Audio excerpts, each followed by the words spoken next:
What's wrong, Michael? I don't know if I should tell you this, but I don't know who may be listening.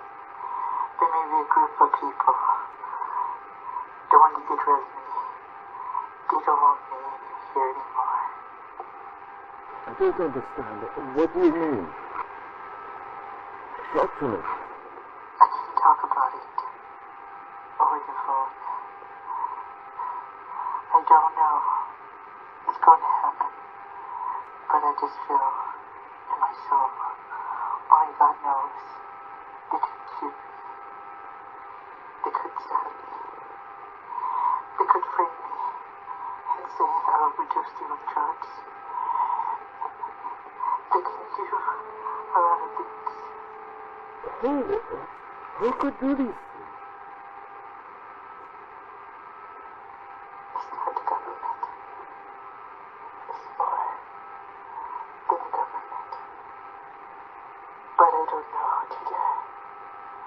I don't care. They can kill me. I don't even care my life anymore.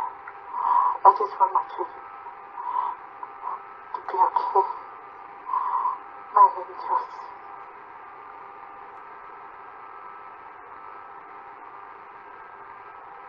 I want them to be safe. Michael.